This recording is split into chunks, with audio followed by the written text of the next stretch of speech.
The Ghosts of the Levant, The Secret Voyage of the USS Supply.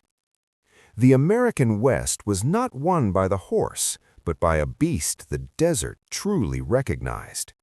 This is the true, forgotten account of how the U.S. Army tried to turn the Wild West into the new Arabia, and the man who was caught between two worlds. The Senator's Fever Dream. The year was 1853.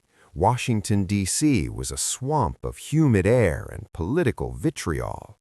Senator Jefferson Davis, years before he would lead a rebellion, sat in his mahogany-clad office staring at a map of the Gadsden Purchase. The American Southwest was a vast, arid graveyard for mules and horses. "The logic is simple, Major Wayne," said Davis, his voice a dry rasp. "We are trying to conquer a desert using animals designed for the meadows of England. We need the ships of the desert." Major Henry Wayne looked at the map. The idea was preposterous. Bringing camels from the Ottoman Empire to Texas? It sounded like a fable from 1001 Nights.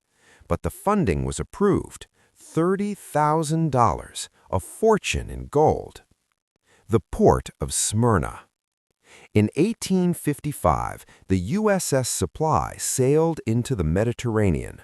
On board was a motley crew of sailors and the eccentric Major Wayne.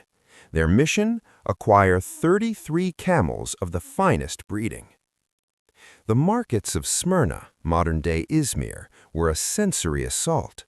The smell of roasted lamb, heavy tobacco, and the musk of unwashed beasts. It was here they met Haji Ali, a man of Greek-Syrian descent with a sharp wit and an even sharper eye for a healthy hump. To the Americans, his name was a mouthful. They simply called him Haji Ali. "You want camels for a war?" Ali laughed, spitting a stream of dark juice onto the cobblestones. "A camel does not fight for you, American. He tolerates you until the day he decides you are no longer worth the water."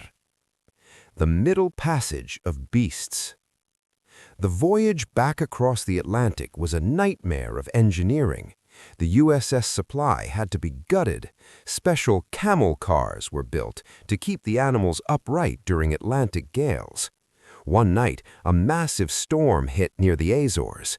The ship tilted at 40 degrees. The camels, terrified, began to wail, a sound like 1,000 rusted hinges screaming at once.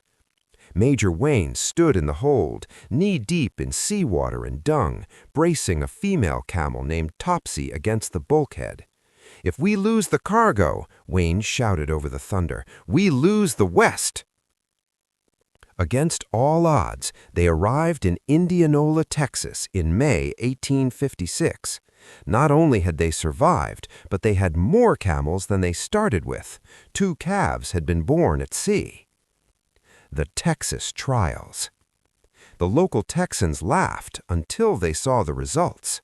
A mule could carry 200 pounds and needed water every day. A camel? It carried 600 pounds, walked through prickly pear cactus as if it were clover, and didn't drink for a week. Edward Fitzgerald Beale, a legendary explorer, was tasked with leading the Camel Corps from Texas to California. The route was 1,200 miles of uncharted, hostile territory. "They look like monsters," the soldiers grumbled. The camels panicked at the scent of the horses, often bolting and throwing their riders. The camels, meanwhile, looked at the American soldiers with a gaze of ancient, weary contempt. The Mojave Mirage. As the expedition hit the Mojave Desert, the true power of the experiment was revealed. The heat was 110 degrees Fahrenheit. The mules were dying. The men were delirious. Beale watched as Haji Ali led the lead camel, Old Whitey, across a ridge of shifting sand. While the army horses collapsed, the camels thrived. They found hidden springs that the scouts missed.